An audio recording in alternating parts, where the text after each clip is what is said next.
perspectiva teológica há cerca de mais ou menos 9 anos atrás. Als ich mich dann mit dieser neuen Perspektive begegnet habe, vor 9 Jahren, isso me trouxe no início um choque muito grande. das hat mich am Anfang schockiert. Por isso, se alguns irmãos sentirem confrontados, ou quem sabe houver um choque dentro de você, eu não te posso dizer assim, não vou te recriminar porque aconteceu comigo.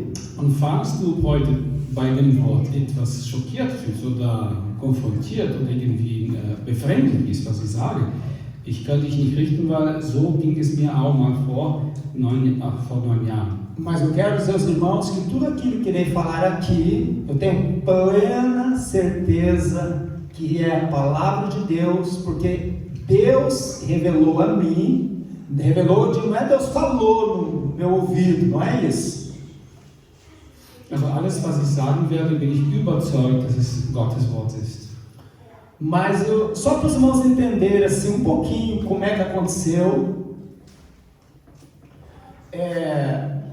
Eu na altura, irmãos, eu encontrei um irmão, ele, eu sempre fui muito ativo, muito extrovertido, muito comunicativo. Ich erkläre euch, wie es geschehen ist. Ich habe dem Bruder begegnet und ich war immer sehr aufgeschlossen, extrovertiert, kommunikativ. E na altura, eu estava frequentando ali em Zurich uma igreja independente, né? Und wir haben eine unabhängige Gemeinde besucht in Zürich. Então, nos sábados pela manhã, o pastor resolveu fazer um culto de estudo bíblico, todo sábado. Samstagmorgen gab es einen Gottesdienst und Bibellehre, Bibelstunde. E eu, como estava longe de casa, eu resolvi participar deste culto, né? Ich war weit weg von daheim, habe ich immer teilgenommen. E esse irmão também participava. Dieser Bruder hat auch immer teilgenommen. E no final de cada estudo, a gente muitas vezes entrava em alguns debates. Und am Ende der Bibelstunde haben wir manchmal debattiert. E eu sempre fui um estudioso das Escrituras, desde os primórdios da minha conversão. Seit ich mich bekehrt habe, habe ich immer gerne die Bibel studiert. E no entanto, eu debatia com ele e no final de tudo eu voltava para casa angustiado. Und ich debattierte dann immer mit dem Bruder und nach jedem Debatt oder Auseinandersetzung oder Diskussion ging ich nach Hause mit Angústia. Eu não entendia o porquê, mas hoje eu entendo que aquilo aconteceu porque estava havendo quebra de paradigmas. Só um minuto, irmão Geraldo. A palavra angústia, eu estou tentando traduzir. Desculpa, irmão. Não tem problema, não. Alguém lembra o que é angústia em alemão? Angústia. Ich versuche jetzt mal dieses Wort auf Deutsch zu verfassen, was gesagt hat. Du verstehst nicht, weil wir Portugiesisch reden. Angst. Angst, okay. Ja. Pein. Nein, Pein nicht. Nein. Betrübt. Wunderbar, das ist das richtige Wort. Also nach jeder Auseinandersetzung mit dem Bruder am Samstagmorgen bin ich etwas betrübt nach Hause gegangen. Prima. E eu não entendia, mas hoje eu entendo que aquilo estava havendo quebra de paradigmas. Ich habe damals nicht verstanden, aber Fakt ist, damals es war ein Paradigmabruch für mich, also eine neue Welt der Gedanken. E aconteceu assim sucessivamente, durante várias semanas. So ist es so gegangen, Woche nach Woche. Eu não conseguia fazer frente aos argumentos dele. Und ich konnte ihm keine Parole bieten für seine Argumentation. Isso sobre vários assuntos do arrebatamento da igreja. Und das bezüglich viele Themen, sogar Entrückung der Gemeinde und so weiter, hat immer gewonnen. Eu entrava com aquilo que eu tinha aprendido e que é pregado nos púlpitos e ele vinha e desfazia o meu argumento biblicamente. Und ich habe ihm dann gezeigt, die Bibellehre, die eigentlich normalerweise in den Gemeinden gepredigt wird, und hat dann meine Argumentation zerstört, und zwar mit Bibelargumentation, biblische Argumentation. Aí quando foi um dia, eu cheguei em casa e eu falei assim: Senhor, a tua palavra, ela é verdade absoluta. Und eines Tages dann gehe ich nach Hause und bete ich, Herr, dein Wort ist die absolute Wahrheit. E eu falei assim: se ela é verdade absoluta e aquilo que eu creio que é absoluto, por que é que eu não consigo fazer frente aos argumentos do irmão? Und wenn dein Wort die absolute Wahrheit ist, warum kann ich diese absolute Wahrheit nicht durchsetzen bei diesem Bruder? Aí eu peguei e falei assim: Senhor, eu quero me despir de tudo aquilo que eu aprendi. Herr, ich möchte alles vergessen und verlassen und aufgeben, alles, was ich gelernt habe. Todo pensamento preconcebido, neste momento, Senhor, eu quero me despir dele. Alle Gedanken oder Lehren, die ich glaube, richtig zu sein, ich will mich davon lossprechen. E eu quero estudar a tua palavra sozinho e quero que o Senhor ministre ao meu coração e fale para mim o porquê que eu não consigo fazer frente aos argumentos dele. Und ich möchte dann dein Wort mit dir allein studieren und lesen und ich möchte, dass du mir zeigst, warum ich die Argumentationen der Brüder dort nicht widersprechen kann. Porque veja só, irmãos, quando a gente aprendemos algo durante décadas e décadas e de repente chega uma pessoa que você não conhece e te faz frente a isso que durante décadas você vem aprendendo e tendo como verdade, e ela faz cair por terra tudo isso que você aprendeu, causa um impacto muito grande em nós. Weil wenn du jahrzehntelang eine Lehre lernst und annimmst, als wahrhaftig zu sein, und dann begegnest du jemand, der alle deinen Glaubensbasis demoliert, dann bricht deine Welt aus. Deine Welt bricht zusammen, sozusagen. E eu então comecei a estudar e, para surpresa minha, Deus começou a falar comigo de maneira extraordinária, de eu ficar perplexo.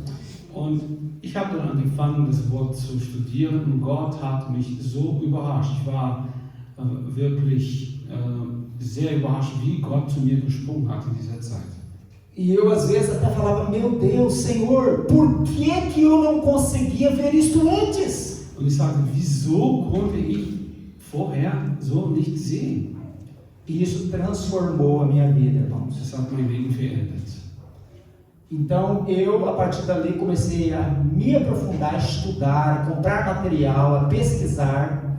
Ab diesem Punkt habe ich dann angefangen zu forschen, neues Material zu kaufen. Isso que eu vou falar para os irmãos hoje está dentro de tudo isso que Deus tem trabalhado no meu coração ao longo desses 9, quase 10 anos. Und was ich davon heute reden werde, ist das, was Gott mir gezeigt hat in den letzten 9, 10 Jahren. Eu já conversei com Cláudia sobre esse assunto algumas vezes. Ich habe schon mit Schwester Claudia über diese Sachen gesprochen, manchmal. Na altura, quando foi para eu ser levado ao presbitério da igreja, eu conversei pessoalmente com o pastor Sebastião sobre isto. Ich habe dann persönlich mit Pastor Sebastião darüber gesprochen. E quando o pastor Josué esteve em casa, né, na última vez que ele esteve aqui conosco, ele esteve em casa e eu pude conversar com ele sobre algumas coisas. E porque assim, irmãos, seja o que for para acontecer, seja o preço que eu tiver de pagar, eu não vou abrir mão disso, porque eu tenho plena certeza que é Deus que revelou ao meu coração. Und so, egal was für einen Preis ich dafür zahlen musste oder müsste, werde ich das nicht aufgeben, dieses Wort zu predigen. Tudo aquilo que ele já é estabelecido há muito tempo, como foi o caso, por exemplo, quando Jesus ele apareceu ali na Judéia e Galiléia, né, ensinando, causou um espanto muito grande. Als Jesus in Galiläa, in der Judäa erschienen war, seine Lehre hat die Menschen erschrocken, schockiert. A pergunta que eu faço para os irmãos: biblicamente falando, aquilo que os fariseus ensinavam eram verdade ou eram mentira? Quem pode responder para mim? Eine Frage an euch. Das, was die Pharisäer und Sadduzäer gelehrt haben, war wahr oder war falsch? Wer kann es mir antworten? Lucas levantou, mas se não houver nenhum irmão, quero que os irmãos aprenderam. Hã? É o que eles aprenderam também. Sim, mas era verdade ou era mentira? Ja, die haben es gelernt, aber was die gelehrt haben, war korrekt und wahr? Sadduzäer und Pharisäer oder war es nicht korrekt? Jesus falou que era mentira. Jesus não falou que era mentira que eles tinham aprendido. O que eles ensinavam, no caso. O irmão respondeu, quem mais algum irmão que se encoraja? Hat nicht gesagt, dass die gelogen hätten. Vamos ser participativos, que é para vocês aprenderem. O Lucas, pode falar, filho? Era verdade. O Lucas disse que era verdade. Das war korrekt und wahrlich, was die Sadduzäer und Pharisäer gelehrt haben. Todos concordam que os fariseus ensinavam, Jesus endossou como verdade? Todos concordam com esse pensamento? Alle einverstanden, dass die Pharisäer die Wahrheit gesagt haben? Vamos, sim, você tem liberdade, não vou incriminar por isso. Tem mais alguma coisa a falar, filho? O próprio Jesus fala para os seus discípulos ouvirem e aprenderem com eles, mas não fazerem igual, porque as ações deles não condiziam com o que eles ensinavam, mas o que eles ensinavam era bom. Aham, tá vendo aí? Vamos ler esse texto lá em Mateus 23.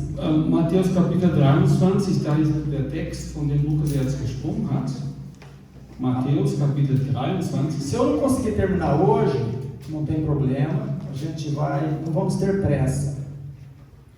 Wenn wir heute nicht fertig werden, wir müssen uns nicht beeilen, kein Problem.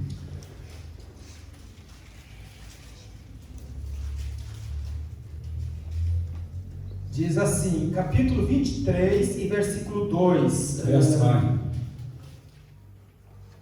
A partir do versículo 1 diz assim, quem quiser acompanhar ali no telão, os irmãos alemães podem acompanhar ali, diz assim: então falou Jesus à multidão e aos seus discípulos, dizendo: na cadeira de Moisés estão assentados escribas e fariseus. Escribas eram os doutores da lei, aqueles que faziam as cópias, da lei, e os fariseus, que eram aqueles que ensinavam o povo.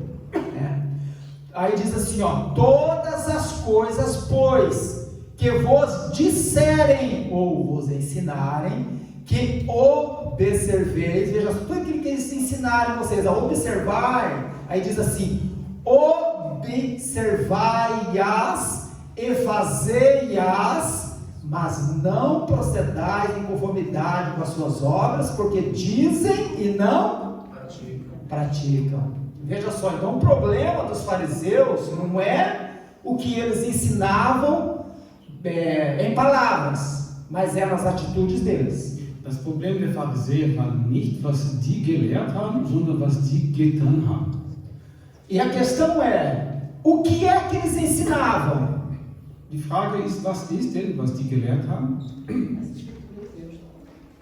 E o que eram as escrituras naquela altura? Die Heilige Schriften, aber was waren die Heiligen Schriften zu der Zeit?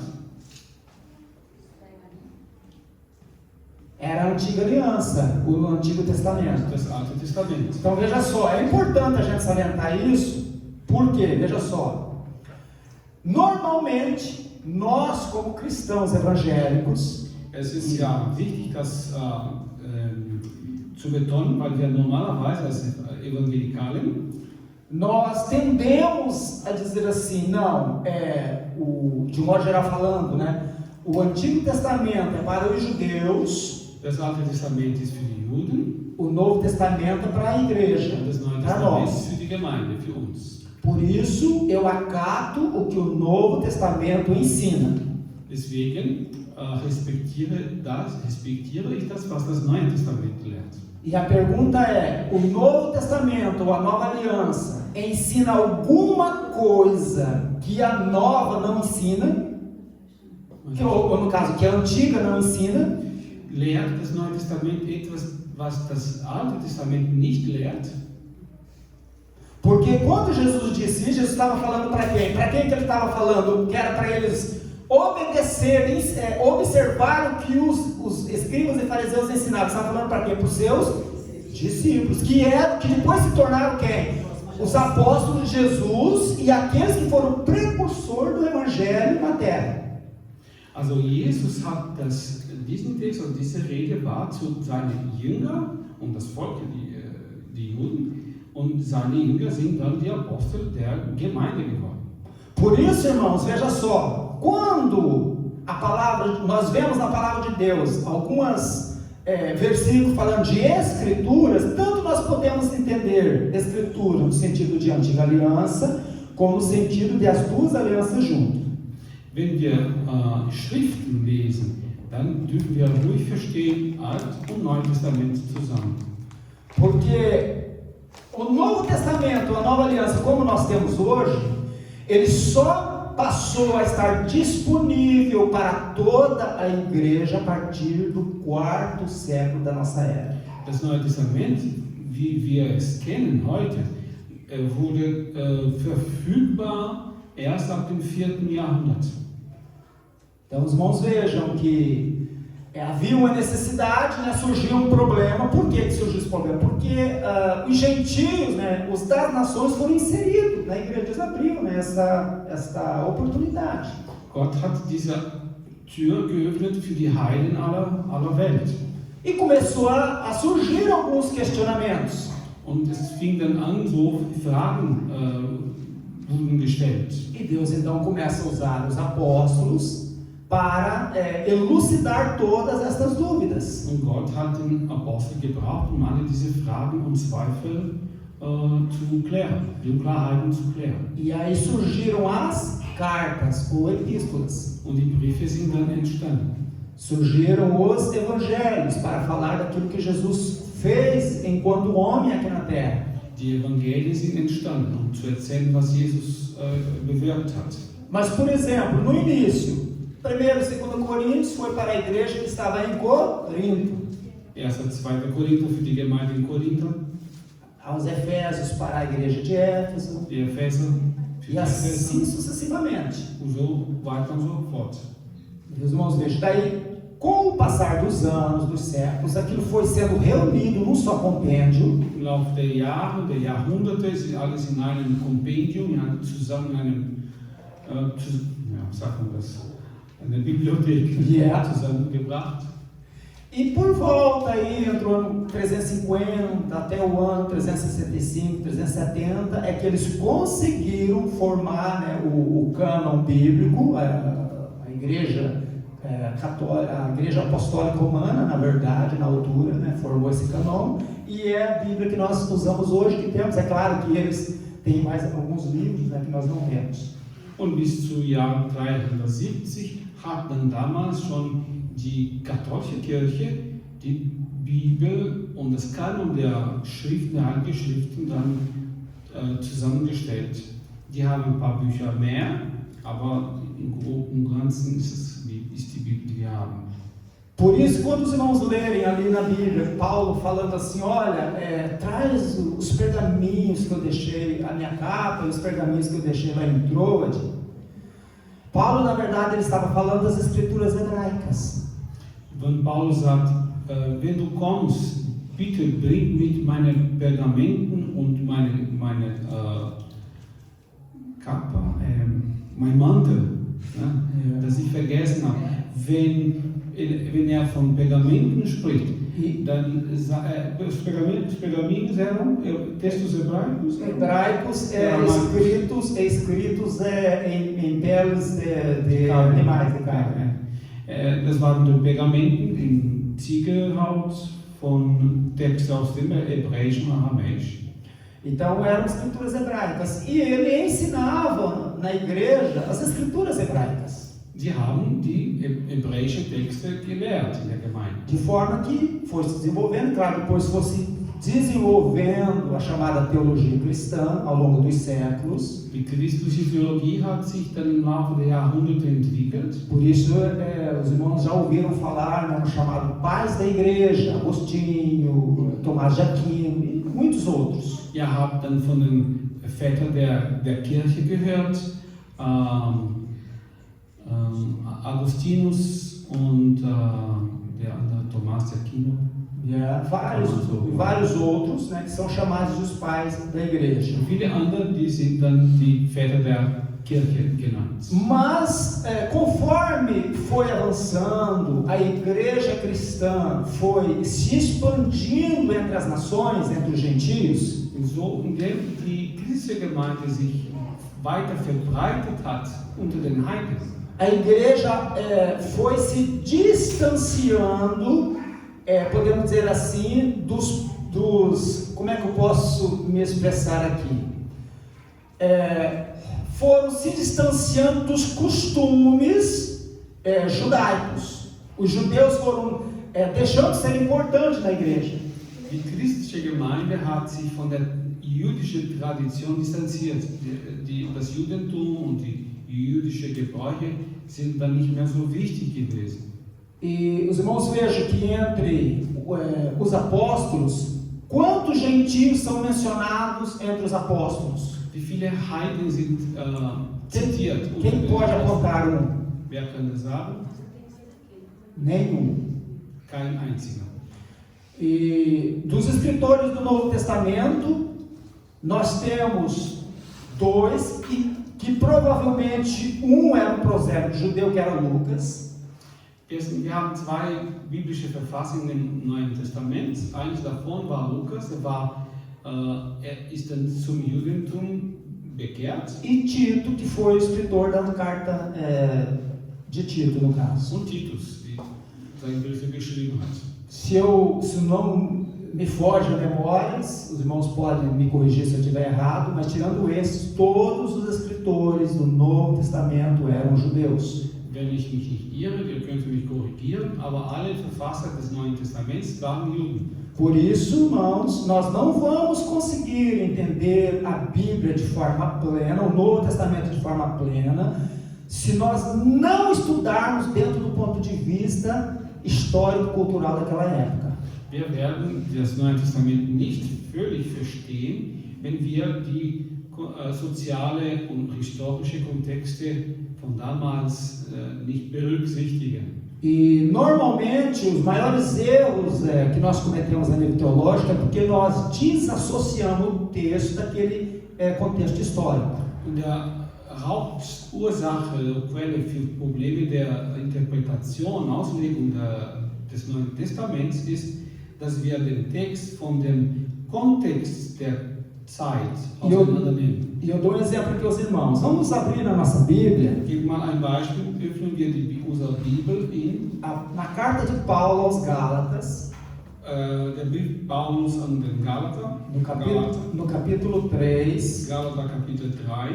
E vamos tentar entender o versículo 13. O versículo 12. Vers 12 und 13. E o versículo 13. Diz assim: Ora, a lei não é da fé, mas o homem que fizer estas coisas, por elas viverá.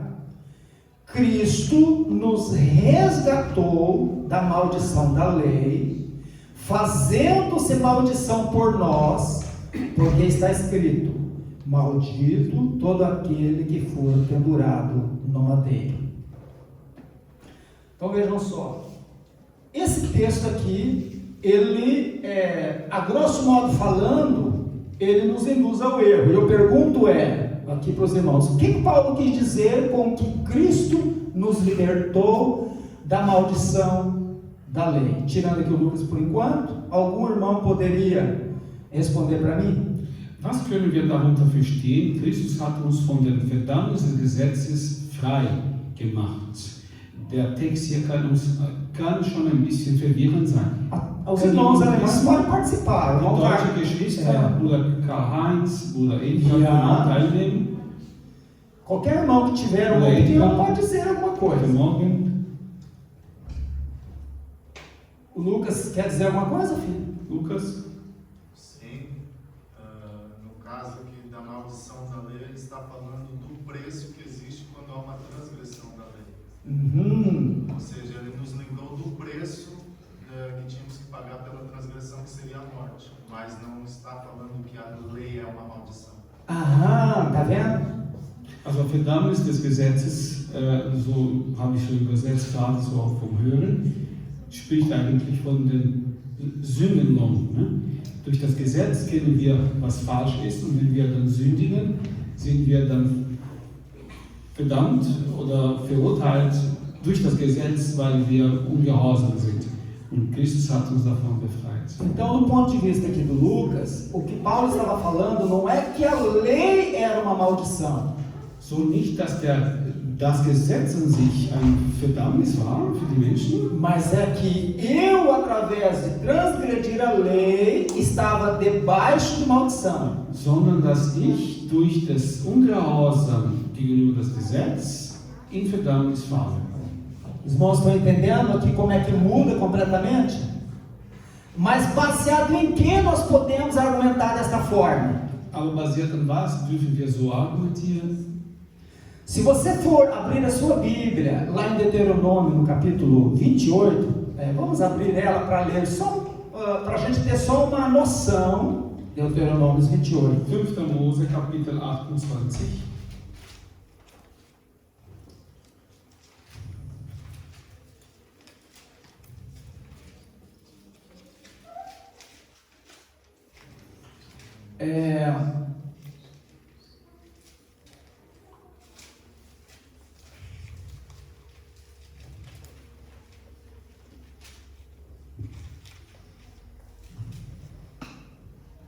Não, capítulo 27, a partir do versículo 11. Kapitel 27, 5. Mose. Eu não vou ler todo os versículos, mas vou ler alguns para os não entendidos. Diz assim, ó. 11. E Moisés deu ordem naquele dia ao povo, dizendo: quando houverdes passado o Jordão, estes estarão sobre o monte Gerizim para abençoarem o povo. Aí ele cita aqui os que iriam abençoar os filhos de Jacó, né? Simeão, Levi, Judá, Issacar, José e Benjamim. Ele diz assim: e estes estarão sobre o monte Ebal para amaldiçoar Rúben, para amaldiçoar, 2 pontos, aí quem é que ia estar para amaldiçoar? Rúben, Gade, Aser, Zebulon, Dan e Naftali. E os levitas testificarão a todo o povo de Israel em alta voz e dirão: aí, maldito serás, maldito serás, maldito serás. Os irmãos forem acompanhar a leitura, os irmãos vão ver. Maldito homem, maldito aquele, tá entendendo? Aí, Da kommt, desculpa, da kommt dann, ihr liest vom Vers 11, ab Vers 15, die Leviten sprechen eine Reihe von Verdammnis, ja, und eine Reihe davon, das ist eine Liste bis Vers 26. E depois também tinha o bendito serás, a partir do capítulo 28 e do versículo 2, né, diz assim, a partir do versículo 3, bendito serás na cidade. 28, Vers 2. Bendito serás na cidade, bendito no fruto do teu ventre, bendito o teu cesto, e assim por diante. Bendito serás, bendito serás, bendito serás, bendito serás. Então veja só, aqui existe maldição em caso de transgressão. Da gibt es Verdammnis in dem Fall von Ungehorsam. E bênçãos em caso de obediência. Und Segen für das Gehorsam. De forma que o que, no caso, Deus pede para Moisés aqui fazer, era que aquele que transgride e não se arrepende, ele está debaixo de maldição.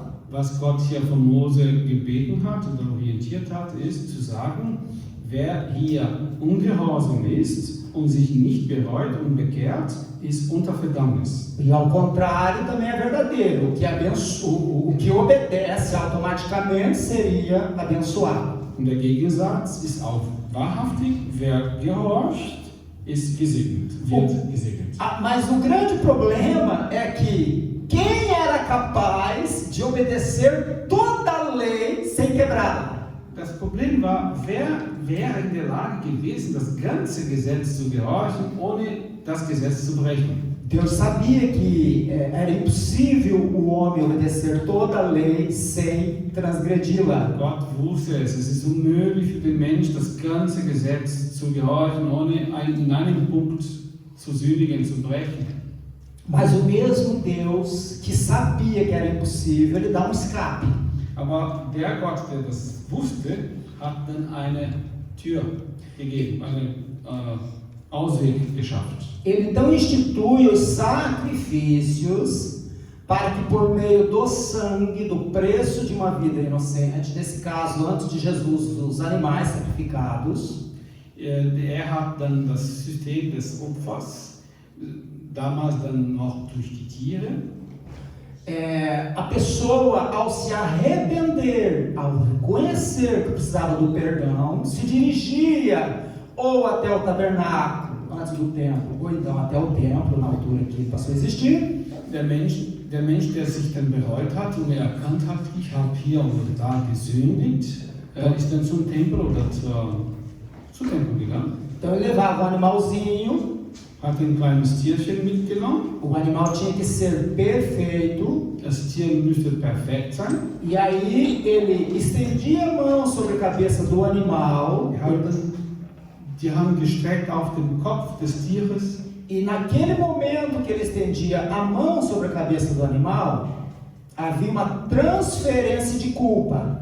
Und in dem Moment, dass die Hand gestreckt wurde auf den Kopf des Tieres, wurde der Schuld dann übertragen. E por isso, por causa que havia uma transferência de culpa dentro da justiça de Deus, o salário do pecado é a morte. Und da eine Übertragung des Schuldes in dem Justizsystem von Gott übertragen wurde auf das Tier.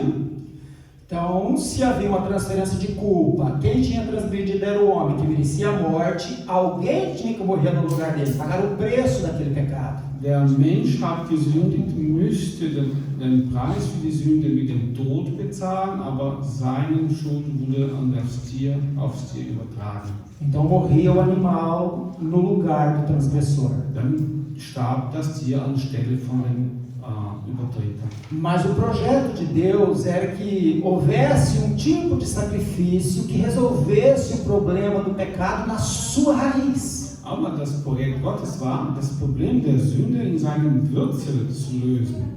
Por isso que Jesus, quando ele foi ter com João Batista, ali no rio, nas margens do Jordão, João Batista falou assim: eis aí o Cordeiro de Deus que tira o pecado do mundo. Darum sagte Johannes der Täufer, da, siehe, da ist das Lamm Gottes, das die Sünde der Welt wegnimmt. De forma que o sacrifício de Jesus, ele cumpre cabalmente o grande projeto de Deus de trazer pleno perdão àquele que se arrepende e se aproxima de Deus em nome de Jesus. So, das Projekt Gottes, die Sünde an seinem Wurzel zu lösen, ist durch Jesus vollkommen erledigt. Mas aí nós temos agora, vamos apresentar aqui agora um argumento para os irmãos entenderem de forma clara. Jetzt präsentiere ich ein Argument, damit ihr es klar versteht. Veja só, quando eu sou perdoado por Deus, o que é que é usado, que tipo de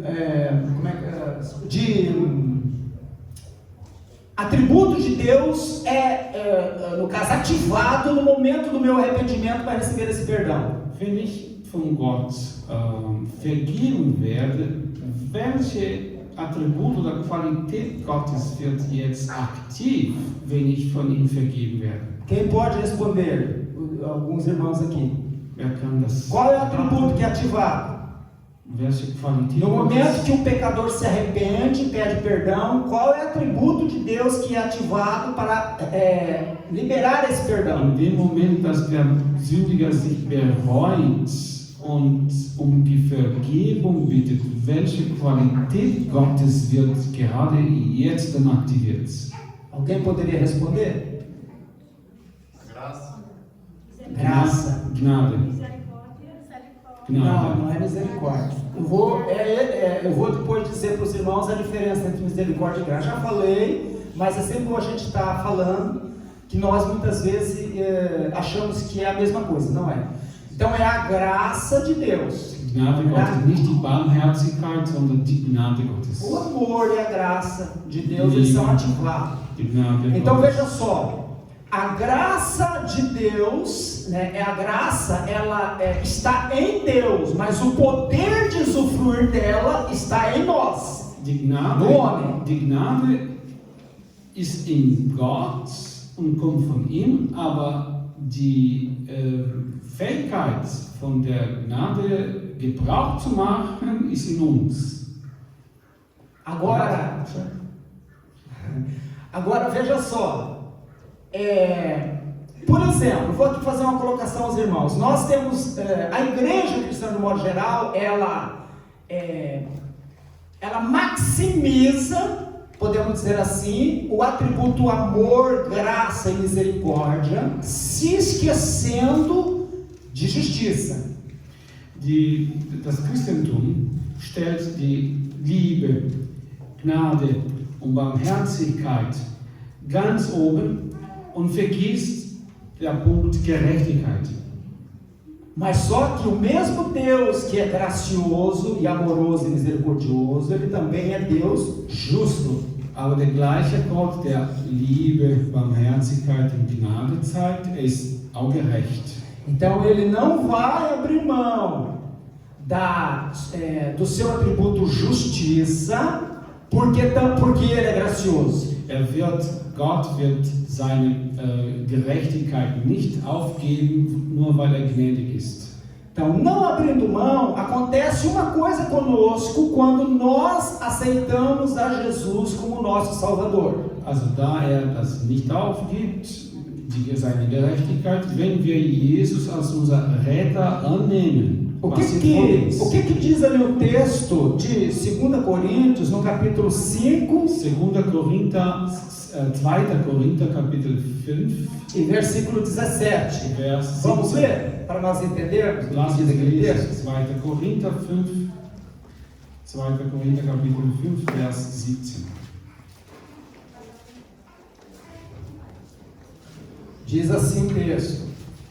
Os irmãos que quiserem anotar, os irmãos anotem, né? Depois podem ler mais alargadamente em casa. Diz assim: assim que, se alguém está em Cristo, nova criatura é.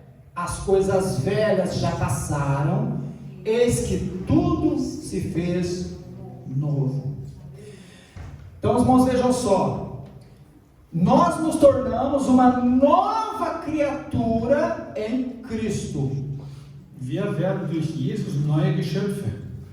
Dentro da justiça de Deus, o sangue de Jesus lá no Calvário, ele é plenamente a justiça de Deus sendo aplacada.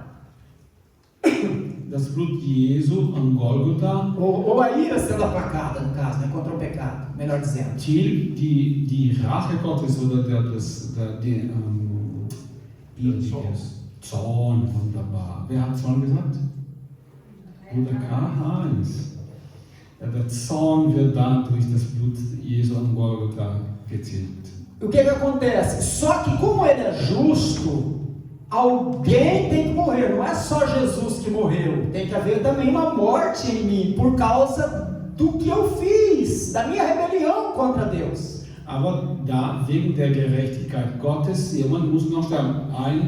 Ein Sterbenprozess muss in mir geschehen, aufgrund dessen, was ich gemacht habe. É por isso que, por ocasião do batismo nas águas, o simbolismo do batismo é: o velho homem morre, é sepultado, e quando a pessoa ele emerge da água, ele nasce, ele emerge uma nova criatura. Darum ist das Symbol des Taufes die wir kennen. Der Mensch, der getauft wird begraben und im Wasser dann, wenn er aufsteht oder aus dem Wasser gezogen wird, steht er wieder auf, auferstanden, im Leben, lebendig. Então, os irmãos, vejam só o que acontece conosco quando nós nos achegamos a Deus. Nós também morremos, não é só Jesus que morreu. Jesus morreu, pagou o preço por nós, mas agora nós temos que abrir mão de algo, do nosso eu, do nosso velho homem, das nossas velhas práticas. Wenn wir zu dem Herrn kommen und uns bekehren, nicht nur ist für uns gestorben, wir müssen dann auch für unser alter Lebensstil sterben. Por isso, irmãos, evangelho que não seja um evangelho de transformação não é um verdadeiro evangelho. Darum ein Evangelium, das eine wahre Metamorphose, eine wahre Verwandlung lehrt, ist kein wahres Evangelium. Se a pessoa diz que está em Cristo, mas continua durante muito tempo nas mesmas práticas mundanas, não é um verdadeiro evangelho, porque ela não sofreu transformação. Wenn jemand sich angeblich bekehrt und bleibt in der Praktik, in der Ausübung der Sünde und schlimmer Gewohnheiten, dann ist dieses Evangelium, was gehört hat, nicht das wahre Evangelium. Então eu costumo fazer uma analogia o seguinte: a graça de Deus, ela é como se fosse uma válvula, né, uma tubulação sob pressão com muita água, e tem uma válvula que precisa ser aberta para verter água dessa tubulação. Ich mache den Vergleich, dass die Gnade Gottes ist wie ein System, eine Kanalisation mit Hochdruck und mit einem Ventil. Das Ventil muss geöffnet werden, damit das Wasser unter Hochdruck fließt. E o pecador, o transgressor, é como se fosse uma pessoa com muita sede. Ele está no deserto, está morrendo de sede, ele sabe que ali há água, mas se ele não se dirigir até aquela válvula e abrir, ele vai morrer de sede. Und der Sündiger ist so wie jemand, der in der Wüste ist und er weiß, um das Wasser zu gelangen, diese Tubulation in diesem System, muss er dahin gehen und das Ventil öffnen. Por isso que os irmãos sempre vão ver na palavra de Deus escrito assim: chegai-vos a mim e eu me chegarei a vós. Darum lesen wir in dem Wort Gottes: nähert mir und ich werde mich euch nähern. Sempre é nós que temos que ir em direção a Deus, porque é nós que estávamos afastados de Deus, nós que nos afastamos. Wir müssen immer den ersten Schritt geben. Wir müssen uns ihm nähern. De forma que a válvula está lá, quem que tem que abrir? Quem que tem que ir lá beber dela? Da, so dass das Ventil ist dort, wer muss dahin gehen und das öffnen? O que está com sede. Wer dürstig ist. O que a gente pode dizer ele vai ter acesso à graça, o pecador que pecou vai ter acesso à graça se ele se arrepender. Então o arrependimento abre a torneira da graça. Der Sündiger wird an das Wasser kommen, wenn er sich bereut. Darum die Reue und der Wiederkehr ist, was das Ventil öffnet. Veja só, eu estou falando aqui, irmãos, de graça salvadora, porque quando a gente fala em graça, existe dois tipos de graça, e o irmão Karl Heinz falou aqui no sábado passado um pouco sobre isso. Bruder Karl Heinz hat darüber gesprochen am letzten Samstag. Ich rede hier jetzt gerade von der rettende Gnade, weil es zwei verschiedene Gnade gibt. Que eu costumo dizer o seguinte: existe graça salvadora, que é para perdão dos pecados. Es gibt die rettende Gnade, die für die Vergebung der Sünden ist. E graça embelezadora. Eu quero ainda pregar sobre isso. Talvez na próxima pregação eu irei falar sobre essas duas graças: graça salvadora e graça embelezadora. Essa é boa, hein? Essa embelezadora. Gostei. É maravilhoso. Nós gostaram. Eu vou a próxima vez falar sobre isso. Und die Gnade ist ein bisschen lustig, verzeihen, deutsche Geschwister. Der Bruder Schraub hat von der Gnade der schöner Macht gesprochen. Schöne Gnade. Então veja só, o fato de eu ser agraciado por Deus, porque eu transgredi os mandamentos de Deus, me arrependi, quero o perdão de Deus. Die Tatsache, dass ich das Wort Gottes verletzt habe und ungehorsam war, não vai anular a lei de Deus. Es wird das Gesetz Gottes nicht Por isso, annullieren. Os ensinamentos nos púlpitos que diz que a lei, a Torá de Deus, a instrução de Deus, ela não é mais normativa, não é uma verdade absoluta da palavra de Deus. So dass, wenn es geprägt wird, dass das Gesetz Gottes, das in den ersten 5 Büchern Mose gefunden werden, dass es nicht mehr gültig ist, das ist nicht wahr. E eu provo isso para os irmãos na palavra. Das kann ich euch in dem Wort Gottes Veja só, primeiro eu vou apresentar para os irmãos aqui um argumento. Zuerst präsentiere ich euch ein Argument. Vamos falar algo da nossa sociedade, para os irmãos entenderem como é que funciona o espiritual. So reden wir über etwas in unserer Gesellschaft, sodass ihr auch mal im geistlichen Sinne versteht. Então vamos fazer uma comparação, porque como nos Estados Unidos, ainda em muitos estados, existe a chamada pena de morte, a gente vai usar o exemplo de lá. Lasst uns mal das Beispiel von USA nehmen, der Todesstrafe, das noch in manchen Bundesländern existiert. Por exemplo, nos Estados Unidos, se a pessoa comete um crime bárbaro, assassinato, crimes que são bárbaros, em alguns estados, não são todos, né, porque alguns já aboliram, ele é condenado à morte. In manchen Bundesländern schwerwiegende Straftaten werden mit der Todesstrafe bestraft.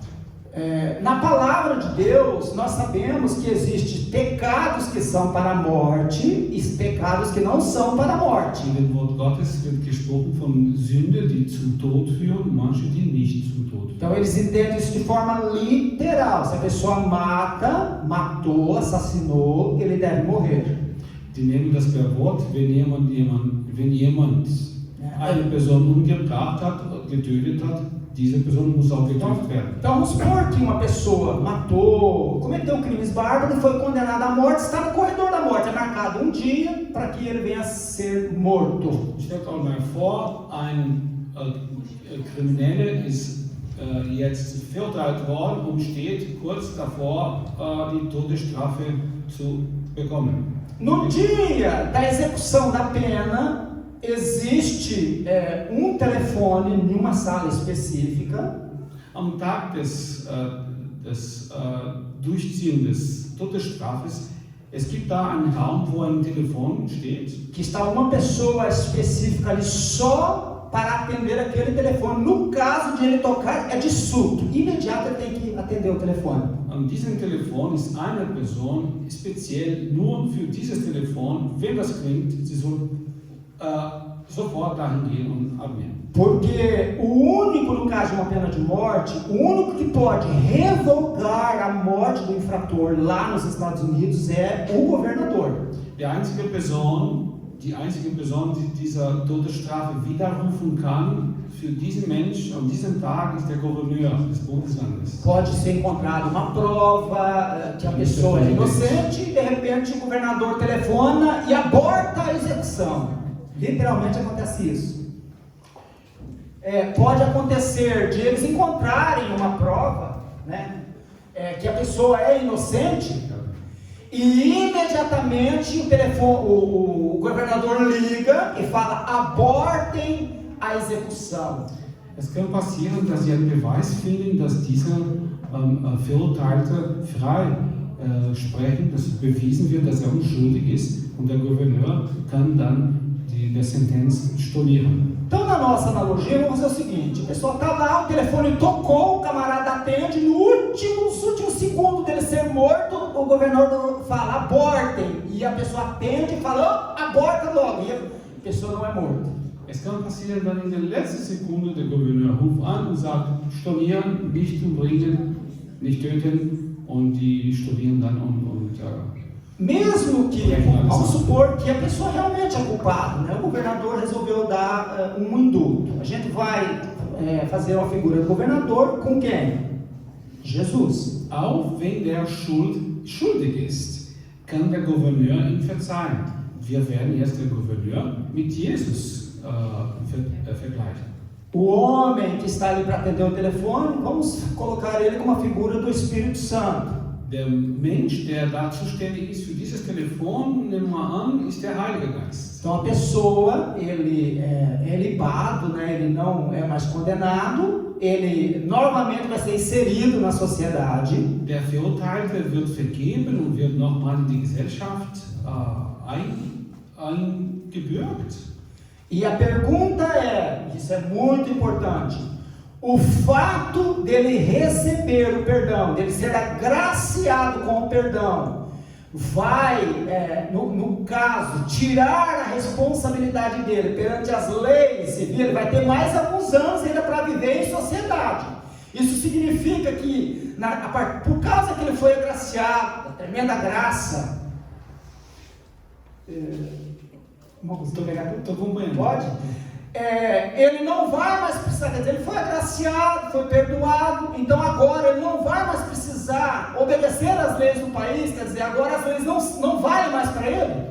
Nur weil jetzt vergeben wurde von einer sehr gravierenden Straftat, hätte sterben sollen, wurde vergeben und geht jetzt wieder in die Gesellschaft, hat noch etliche Jahre zu leben, heißt es, jetzt muss das Gesetz oder die Gesetze nicht mehr respektieren? Quem pode responder? Sim Wer ou kann não? das antworten? Ja oder nein? Ele vai ter que respeitar, quer dizer, vai voltar para viver em sociedade, vai ter que continuar respeitando as leis, ou ele, agora a graça me basta, já fui agraciado, a graça já não vale mais para mim, é isso que acontece? Muss die Gesetze weiterhin respektieren oder ist jetzt von dem Gesetz frei gesprochen worden? Darf tun, was will, nur weil vergeben wurde? Se ele voltar a transgredir, novamente será condenado, e se não houver arrependimento, no caso espiritual, que nós estamos falando do ponto de vista espiritual, ele vai o quê? Morrer. Wenn wieder eine Straftat macht, also verglichen jetzt mit dem geistigen Leben, wenn wieder sündigt, muss für diesen Straftat bezahlen und die Strafe für die Sünde ist der Tod. E é desse ponto de vista que Paulo trata aqui em Gálatas 3,13, porque Cristo nos libertou da maldição da lei. Und in diesem Sinne spricht Galater 3,13, Jesus hat uns von dem Verdammnis des Gesetzes befreit. A lei ela não é maldita. Paulo diz lá em Romanos 7,12 que a lei ela é boa, santa, justa e boa. Römer 7,12 spricht Paulus über das Gesetz. Das Gesetz ist nicht ein Verdammnis, ist nicht das Problem. Das Gesetz ist gut. Und was noch? Então o que está escrito ali? Vamos ler. Diz assim, ó. 7,12, Römer 7,12. De modo que a lei é santa e o mandamento santo, justo e... então como é que algo que é santo, justo e bom não é mais normativo, tem que ser abolido? Und so ist das Gesetz heilig und das Gebot heilig und gerecht und gut. Logo, o problema não está na lei, mas no indivíduo. So, das Problem liegt nicht an das Gesetz, sondern an dem Mensch. O indivíduo que transgride. Der Mensch, der die Sünde oder das Gesetz übertritt. Os irmãos estão entendendo? Steht hier. Então, ao transgredir, ele está debaixo de maldição, e ao se arrepender, é revogada essa maldição que está sobre ele. Wenn das Gesetz bricht, kommt die Verdammnis, soll die Strafe dafür zahlen. Wenn sich bereut, wird dann die Kraft der Todes oder der Strafe annulliert. Então, os irmãos estão entendendo? Veja só a analogia lá do cidadão americano que recebeu o perdão, voltou a viver em sociedade, tem que viver em obediência. Senão, novamente vai ser condenado. Das Vergleichnis mit dem Bürger Amerikas, der vergeben wurde von der Todesstrafe, geht in die Gesellschaft und muss aber weiterhin die Gesetze respektieren und gehorchen. Em relação a nós, irmãos, é a mesma coisa. Für uns das Gleiche. Nós temos responsabilidades para com a lei de Deus. Wir haben Verantwortung gegenüber das Wort Gottes und Gesetze Gottes. E aí é que entra a questão, é que muitas vezes a lei de Deus ela é ensinada da seguinte forma. Da kommt dann der Punkt, das Gesetz oder das Wort Gottes ist so oft so gelehrt, wird so oft gelehrt. E normalmente há algumas exceções, né, nesse tipo de abordagem, Es gibt aber auch Ausnahmen. Então, normalmente, estudar diz, bom, isso daqui é para o judeu, isso é para o judeu, isso é para a igreja, para mim, para o judeu, tá entendendo? Es wird ja differenziert, da diese Lehre ist für die Juden, das ist für die Gemeinde, für die Heiden, für uns weltweit, aber das ist für die Juden, das sind für die Juden. E eu até vou mais longe, o sábado é para o judeu. Ich gehe noch weiter, Samstag ist für die Juden. O domingo é para mim, porque Jesus ressuscitou no domingo, então é comemorado, eu vou comemorar o dia da ressurreição de Jesus. Jesus ist am Sonntag auferstanden, also feiern wir am Sonntag. Also Sonntag ist für mich, Samstag für die Juden. Aonde é que está na Bíblia Deus dizendo que nós devemos comemorar o dia da ressurreição de Jesus? Wo steht eigentlich geschrieben in der Bibel? Wir sollen der Tag der Auferstehung Jesu feiern. Alguém pode me apontar aqui alguma passagem? Kennt ihr einen Bibeltext, das sagt? Isso faz parte de um dogma que foi inserido na igreja. Das ist eine Lehre, der inseriert wurde, es wurde dann implantiert in der E daí, irmãos, baseado em alguns critérios, aí as pessoas dizem, bom, e as leis alimentares da Kashrut, né, que são aquelas leis dietéticas a nível da alimentação, que o judeu segue, então, não, isso é para o judeu, nós podemos comer de tudo. Und die Prinzipien und die Regeln für die Nahrung der Juden ist für die Juden und wir dürfen alles essen. Então, sempre é feito assim. Mas, existem algumas exceções. Por exemplo, o dízimo. Nós não encontramos no Novo Testamento nenhum ensino profundo sobre o dízimo, dizendo que temos responsabilidade sobre ele. Es gibt Ausnahmen, es gibt zum Beispiel über die Zehnte, finden wir in dem Neuen Testament keine Lehre, die es besagt, wir haben Verantwortung, die Zehnte zu zahlen. Ele fala de dízimo, mas não como fala o Antigo Testamento. Es wird vom Zehnte gesprochen, aber nicht wie in das Alte Testament. E mesmo assim, o dízimo, quando ele é ensinado na Bíblia, principalmente na Antiga Aliança, havia algumas formas que deveria ser praticado. Und auch so in dem Alten Testament, es gab Regeln oder Prinzipien, wie das Zehnte zu bezahlen wäre. Em primeiro lugar, aqui existe uma coisa. O dízimo, da forma que ele é ensinado na igreja, literalmente falando, a pergunta é, ele é normativo, literalmente falando, ele é normativo para a igreja? So wie das Zehnte beigebracht wird und gelehrt wird in der Gemeinde heute, ist das eine Pflicht? Alguém poderia responder para mim? Jemand könnte es mir antworten? É normativo ou não? Literalmente falando. Eu posso falar, por favor? Pode. O que é normativo que eu não conheço? Normativo é aquilo que é uma lei, nós temos que fazer. Não, ao meu ponto de vista, não era para dar o dízimo só no dinheiro, como a Bíblia nos ensina. Mas existia para as pessoas que não tinham condições de ir até lá no templo, podiam vender as suas coisas, irem ao templo, depois chegar no templo, eles tinham por obrigação de comer novamente e dividir com seus irmãos. O dízimo naquela época era usado para dar aos levitas, às viúvas e às pessoas pobres. Mas o dízimo hoje está sendo usado como uma outra fonte de renda, não para todas as igrejas. Mas eu acredito que ainda não é obrigatório, mas se você tem desejo de coração e quer dar, você dê.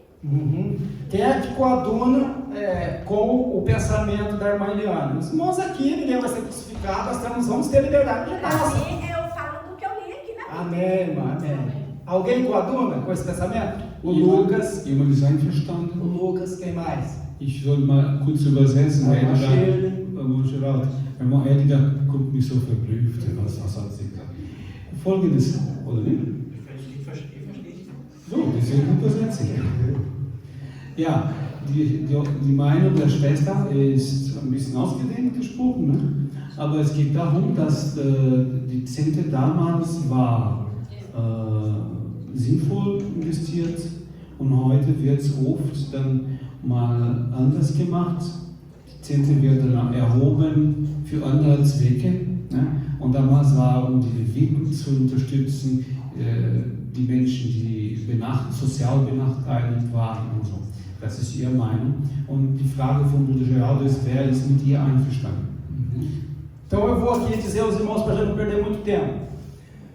O dízimo, ele era um dever de cada adorador, ou judeu, ou um prosélito, né? Até mesmo um gentio que quisesse ir a Jerusalém e ofertar, porque a casa, ou a sala do tesouro, ele não era nos lugares sagrados, ele era a parte para qualquer pessoa pudesse ofertar. So, jeder Mensch, der Israel besucht hat, Jude oder nicht, aber wollte Gott anbeten, er hätte mal die Zehnte zahlen können. Und der Raum, wo das Geld aufbewahrt war, war nicht zusammen mit dem Tempel.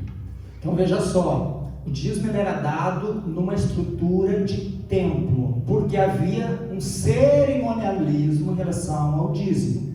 Es gab eine Zeremonie um die Zehnte herum und die Zehnte war an den Tempel gebunden. Realmente o que a irmã Liana falou é verdade. A pessoa levava o dízimo em Jerusalém e lá ele poderia, né, naquela grande festa, ele poderia comer parte do dízimo e o restante do dízimo que sobrava, que era a maior parte, né, das pessoas mais abastadas, o pobre talvez não sobrasse tanto, mas dos mais abastados era muito dinheiro, eram muitos animais, era muito vinho, né, que eles ofertavam.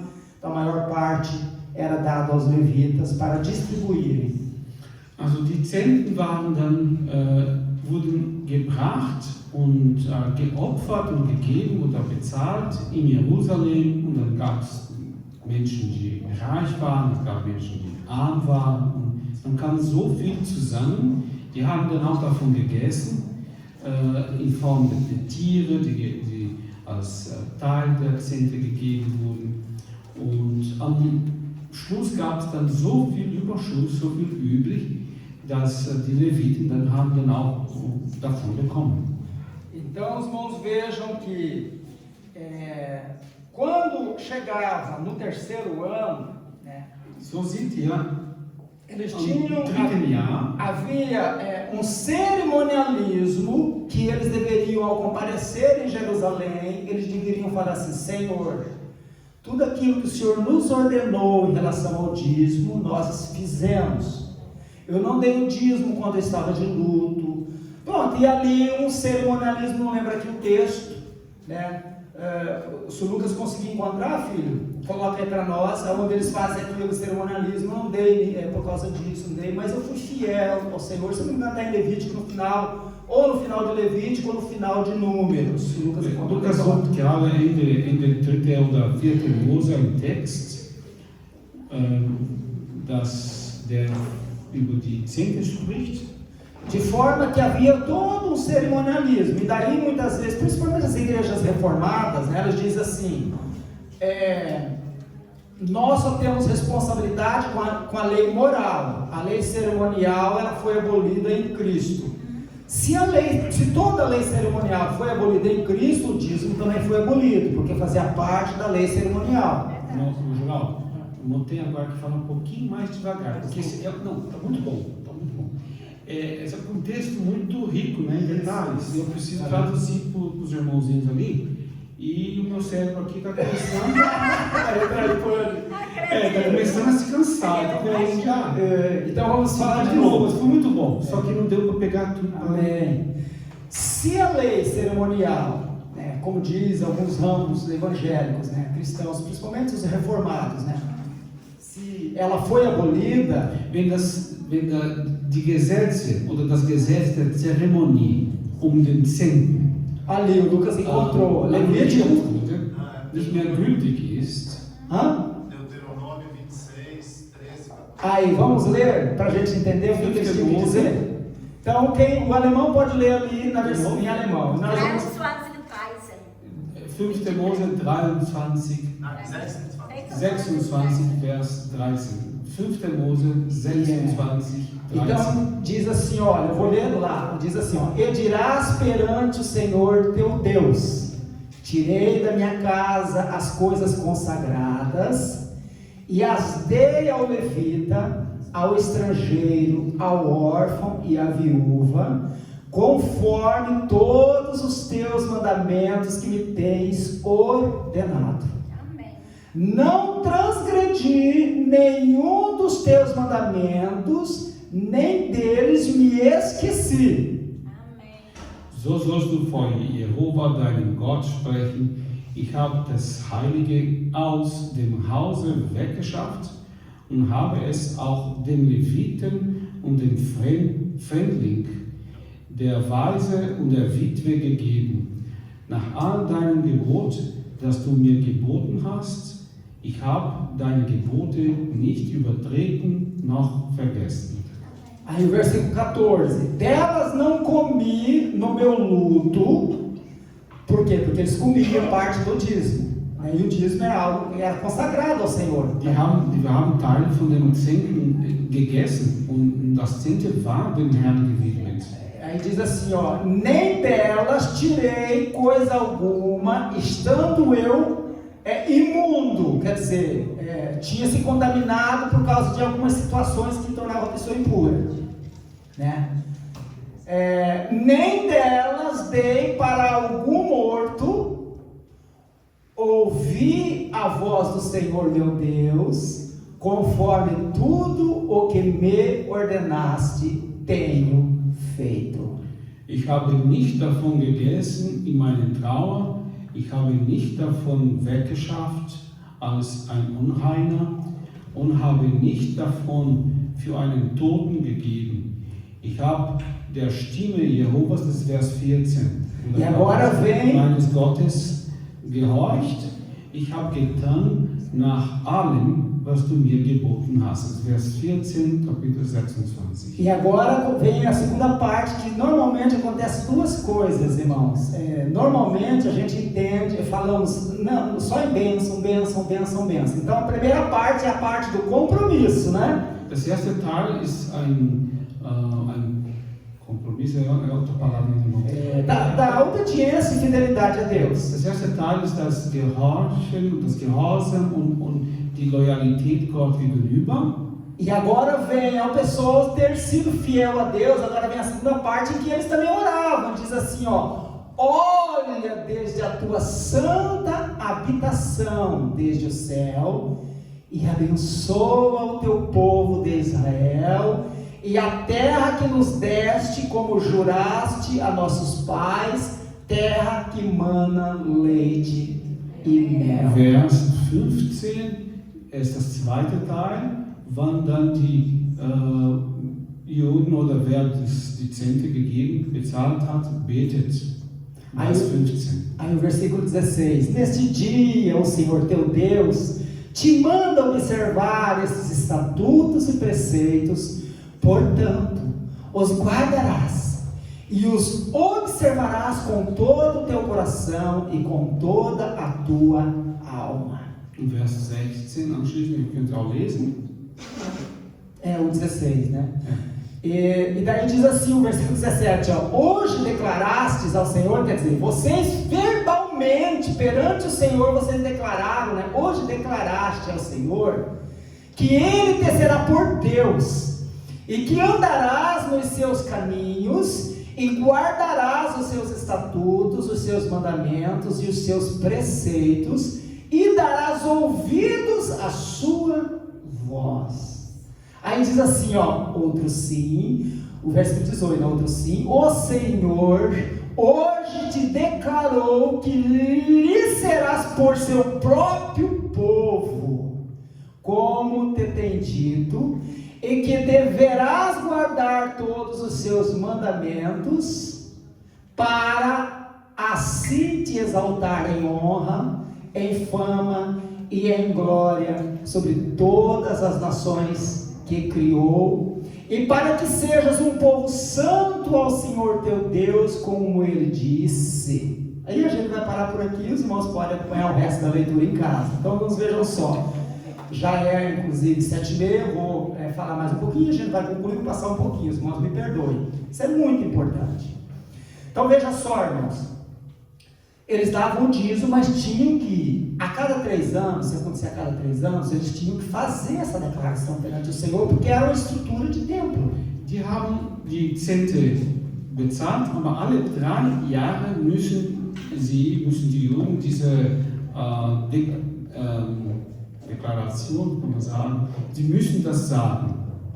De formas que, para nós hoje, nós não temos como dar o dízimo da forma que a palavra de Deus prescreve, literalmente falando. So dass für uns heute nicht möglich ist, die Zehnte zu geben, so wie das Wort in dem Alten Testament beschrieben hat.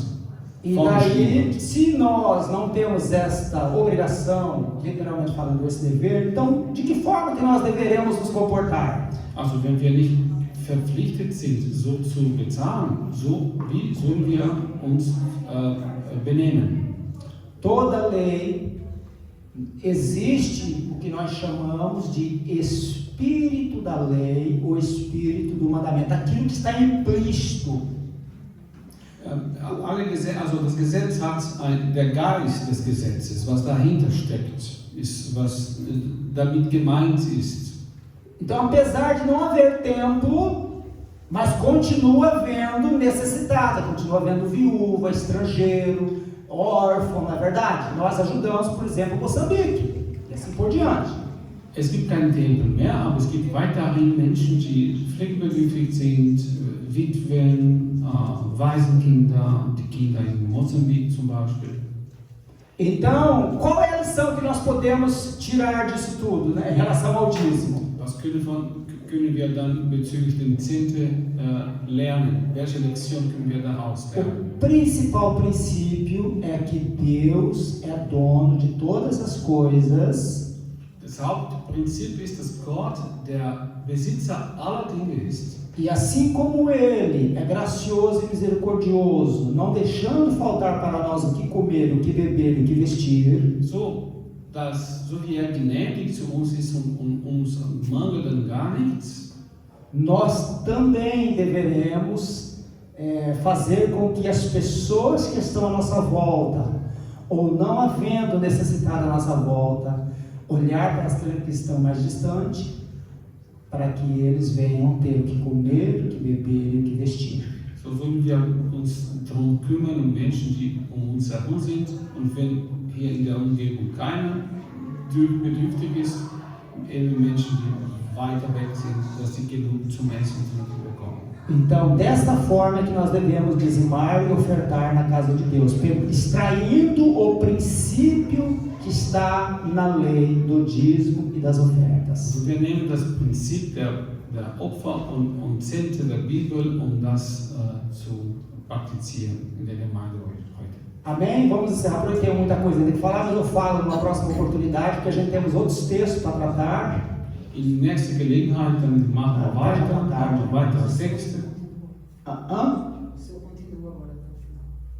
Continuar agora? Terminou. Ah, sim, ok. Então, irmãos, os irmãos se põem em pé.